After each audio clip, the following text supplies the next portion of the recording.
Lebanon की तस्वीर कुछ ऐसी दिखाई देती है।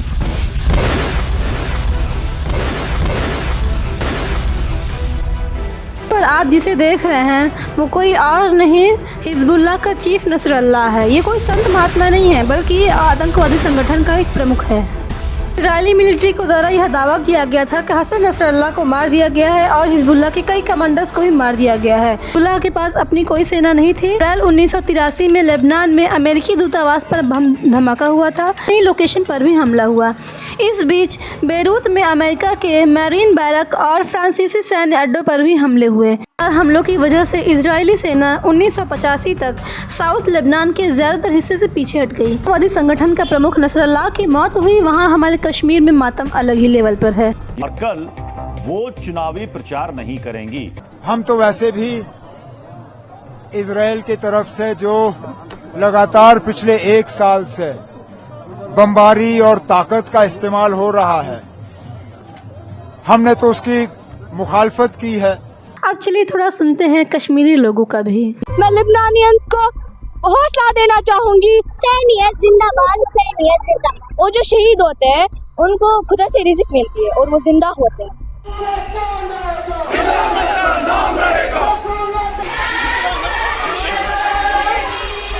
इन लोगों को शर्म नहीं आती या फिर शायद सब कुछ घोल गए हैं। इनको एक आतंकवादी में भी एक शहीद नज़र आता है। जो मरा है वो तो अच्छी बात है। यहाँ तक कि धरती में एक बोझ कम ही हुआ है, अधिक नहीं हुआ। दुनिया में यदि कोई आतंकवादी ख़त्म होता है या कोई भी इस्लामिक अनुयायी ख़त्म होता है तो उनके साथ कोई खड़ा हो, चाहे ना हमारे कश्मीरी भाई बहन एवं हमारे कश्मीरी नेता जनगण उनके साथ ज़रूर खड़े होते हैं और रोड पर प्रोटेस्ट करने और अपना शक्ल दिखाने चले जाते हैं। आईना देखते भी नहीं हैं कि उनकी शक्ल कैसी है।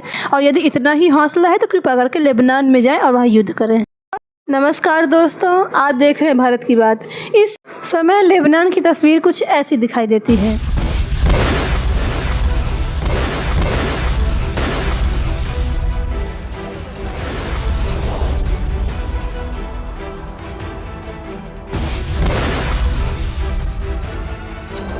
स्क्रीन पर आप जिसे देख रहे हैं वो कोई और नहीं, हिजबुल्लाह का चीफ नसरल्लाह है। ये कोई संत महात्मा नहीं है, बल्कि ये आतंकवादी संगठन का एक प्रमुख है। इजराइल ने लेबनान में बहुत सारे एयर स्ट्राइक्स किए, जिसमें यह दावा किया गया है कि उन एयर स्ट्राइक्स में हिजबुल्लाह का चीफ यानी हसन नसरल्लाह को मार दिया गया है।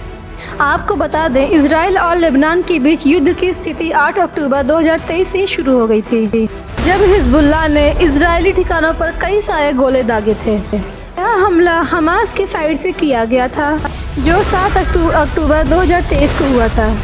इजरायली मिलिट्री को द्वारा यह दावा किया गया था कि हसन नसरल्लाह को मार दिया गया है और हिजबुल्लाह के कई कमांडर्स को भी मार दिया गया है। और यह हमला बेरूत में हुआ था, जो कि लेबनान में पड़ता है।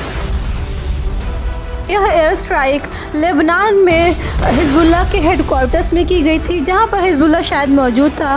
वो कभी भी पब्लिकली नहीं आता था, वो कभी ऑडियो और अपनी वीडियोस ही रिलीज़ करता था। नसरल्लाह ने अपनी लास्ट स्पीच यानी कि 27 सितंबर को यह कहा था कि इजराइल ने अपने सारे के सारे नियम तोड़ दिए हैं और यह एक बहुत ही ज़्यादा बड़े वॉर के रूप में देखा जाएगा, जिसे इजराइल को बहुत बड़ा भुगतान करना होगा।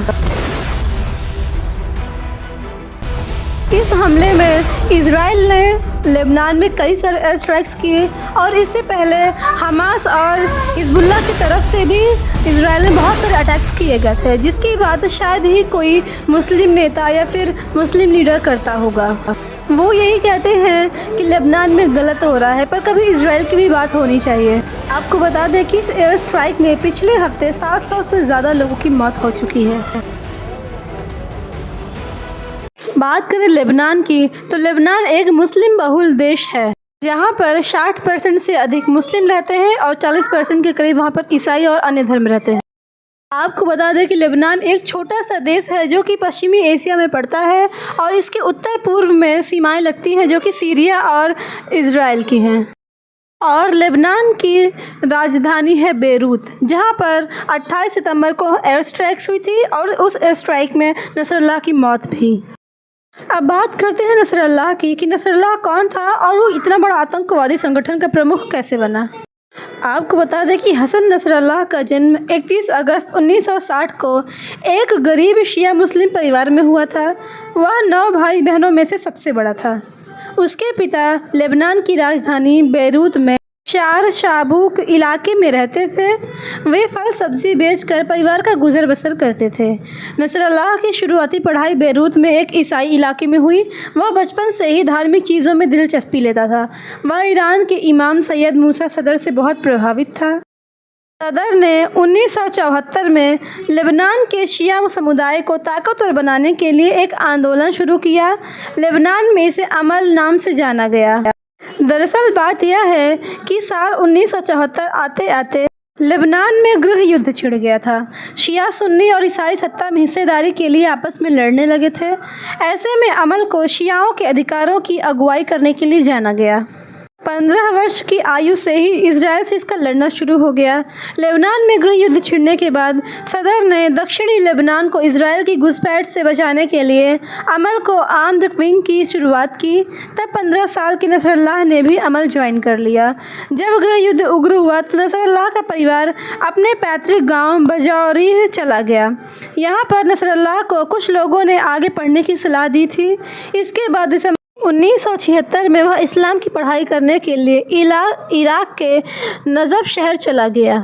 नसरल्लाह को नजफ में रहते हुए मात्र 2 वर्ष ही हुए थे कि सद्दाम हुसैन ने लेबनानी सिया छात्रों को इराकी मदरसे से निकालने का आदेश दे दिया।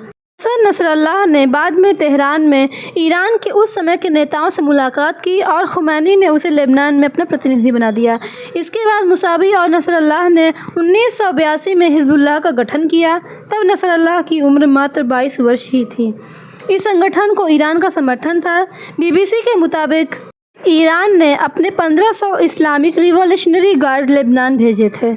इसके बाद हिजबुल्लाह ने लेबनान के दक्षिणी हिस्से पर कब्जा कर लिया। इजराइल के खिलाफ गुरिल्ला युद्ध शुरू कर दिया। हिजबुल्लाह के पास अपनी कोई सेना नहीं थी। उसके लड़ाके इजरायली सैनिकों पर छुपकर हमले करते थे। अन्य अड्डों पर हमला करने के लिए हिजबुल्लाह ने फिदायीन हमले शुरू किए। हिजबुल्लाह ने इजराइल को लेबनान से खदेड़ा था। यह बात नवंबर 1982 में लेबनान के टायर शहर में इजराइल के मिलिट्री हेडक्वार्टर पर आत्मघाती हमला हुआ। यह हमला हिजबुल्लाह ने किया था।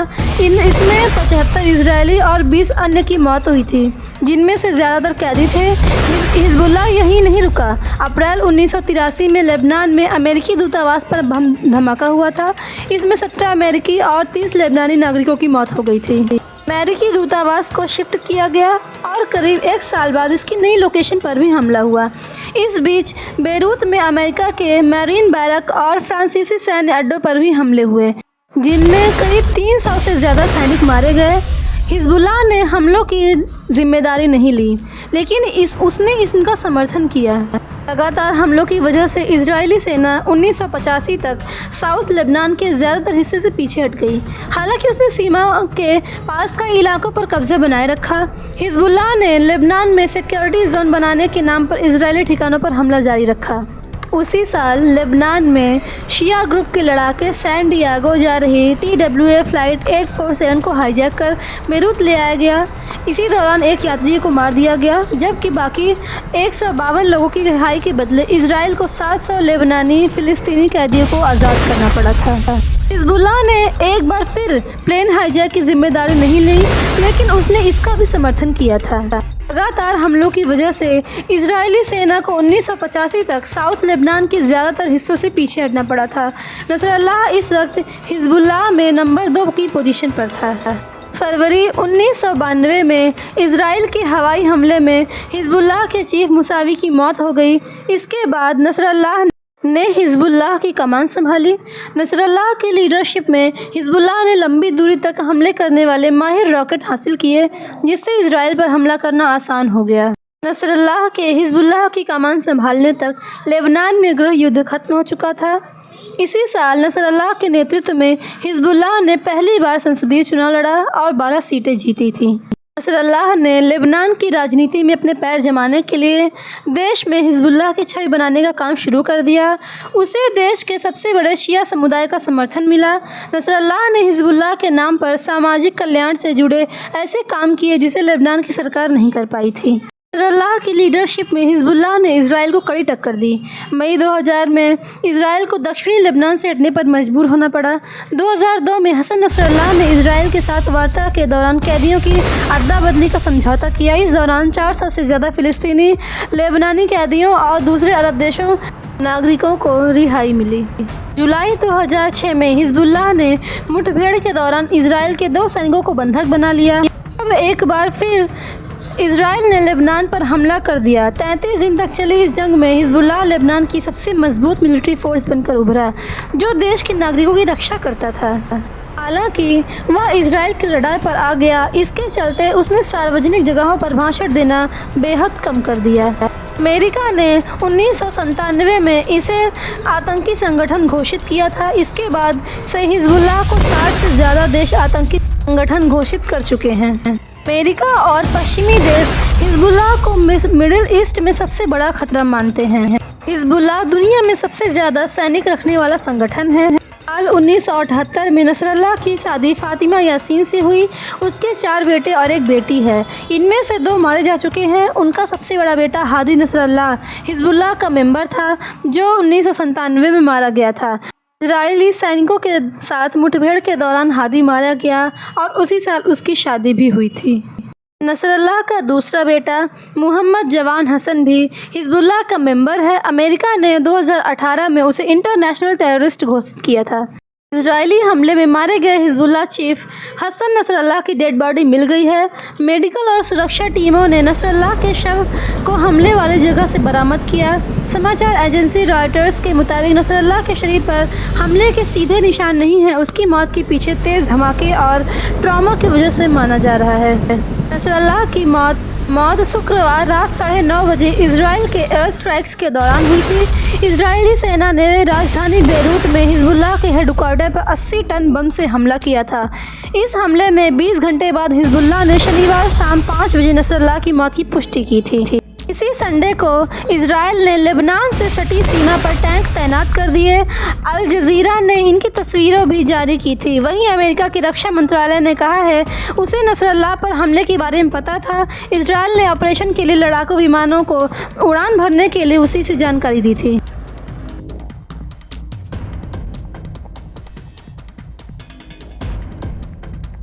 हालांकि इजराइल ने दावा किया है कि उसने ऑपरेशन शुरू करने से पहले ही अमेरिका को संदेश भेज दिया था। दूसरी तरफ नसरल्लाह की मौत के बाद भी शनिवार यानी 28 सितंबर को इजराइल ने लेबनान में हमले जारी रखे। इधर आतंकवादी संगठन का प्रमुख नसरल्लाह की मौत हुई, वहां हमारे कश्मीर में मातम अलग ही लेवल पर है। ये कहना है पीडीपी चीफ का। और कल वो चुनावी प्रचार नहीं करेंगी। दरअसल कल वो शोक जाहिर करेंगी। हिजबुल्लाह चीफ जो आतंकी मारा गया हसन नसरल्लाह, उसकी मौत पर शोक जाहिर करेगी पीडीपी।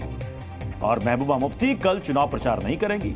हम तो वैसे भी इजराइल की तरफ से जो लगातार पिछले 1 साल से बमबारी और ताकत का इस्तेमाल हो रहा है, हमने तो उसकी मुखालफत की है, मजम्मत की है और बार बार ये मांग की कि इसका इस्तेमाल ना हो। दुनिया की ताकतों को इजराइल पे दबाव बनाए रख के वहां पे बेगुनाह लोगों की मौत और उनको जख्मी करने का जो सिलसिला लगातार 1 साल से चल रहा है, उसको बंद करना चाहिए। ये बयानबाजियां तो हमारे कश्मीरी नेताओं के हैं। अब चलिए थोड़ा सुनते हैं कश्मीरी लोगों का भी। मैं लेबनानियंस को हौसला देना चाहूंगी। हुसैनियत जिंदाबाद, हुसैनियत जिंदाबाद। वो जो शहीद होते हैं उनको खुदा से रिज़्क़ मिलती है और वो जिंदा होते हैं।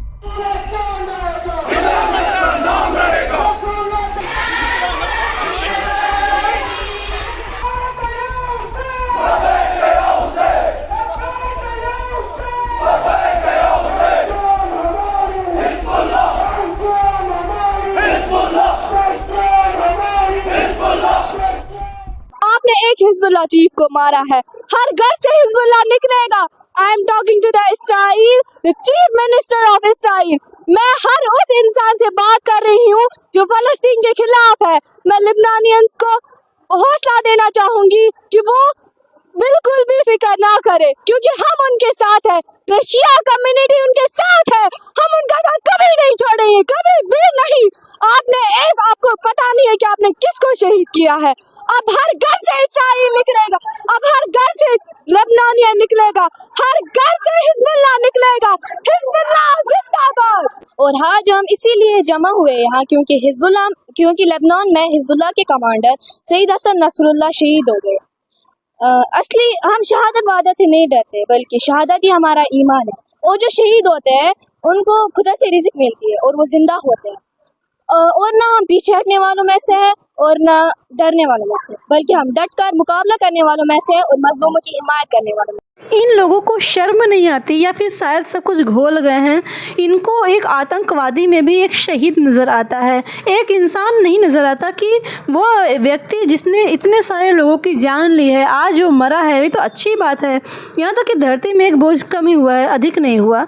इन लोगों को शर्म नहीं आती खुद को शिया समुदाय का एक व्यक्ति कहते हुए। हमें एक अच्छा व्यक्ति होना चाहिए, ना कि शिया सुन्नी मुसलमान हिंदू धर्म आदि। हमें एक अच्छा व्यक्ति बनना चाहिए। इस दुनिया में यदि कोई आतंकवादी ख़त्म होता है या कोई भी इस्लामिक अनुयायी ख़त्म होता है तो उनके साथ कोई खड़ा हो, चाहे ना हमारे कश्मीरी भाई बहन एवं हमारे कश्मीरी नेता गण उनके साथ ज़रूर खड़े होते हैं और रोड पर प्रोटेस्ट करने और अपना शक्ल दिखाने चले जाते हैं। आईना देखते भी नहीं हैं कि उनकी शक्ल कैसी है, और ये भूल जाते हैं कि वो एक इस्लामिक नहीं बल्कि इंसान है जो कि हमारे इंडिया में रहते हैं। और यदि इतना ही हौसला है तो कृपया करके लेबनान में जाएँ और वहाँ युद्ध करें। और जो हमारे भाई बहन समान हमारे कश्मीरी भाई बहन ये कह रहे हैं कि हर घर से हिजबुल्लाह निकलेगा, तो ऐसा नहीं होने पाएगा हमारे इंडिया में। यदि हर घर से हिजबुल्लाह निकलेगा तो हर घर से शहीद भगत सिंह भी निकलेंगे, महारानी लक्ष्मीबाई भी निकलेंगे, जिनका नरसंहार करेंगे हम लोग। यहाँ पर शांति चाहिए। इस्लाम धर्म में कहीं यह नहीं लिखा है कि जो व्यक्ति गलत करे उसके साथ भी आँख मूंद कर खड़े हो जाएं। इस्लाम एक बहुत खूबसूरत धर्म है, लेकिन इन्होंने उस पर इतना दाग धब्बे लगा दिया है कि इस पर विश्वास करना बहुत बड़ी बात हो गई है। जो भी हमारे इस्लाम धर्म के यदि वीडियो देख रहे होंगे उनसे यह विनती है कि इसको घृणा के तरीके से न लें, बल्कि एक अच्छे व्यक्ति की तरह से लें। हमें कभी भी आतंकवादियों के साथ नहीं खड़ा होना चाहिए, जबकि ऐसे व्यक्ति के साथ खड़ा होना चाहिए जो सच में अच्छा हो। और यदि अच्छा ना हो तो अपने हाथ खड़े कर लीजिए, लेकिन आतंकियों के साथ कृपा करके ना खड़े होइए। आपको यह वीडियो कैसा लगा कमेंट बॉक्स में ज़रूर बताइए, एक लाइक कीजिए। हम आपको मिलेंगे कल की अगली वीडियो में। जय हिंद, जय भारत।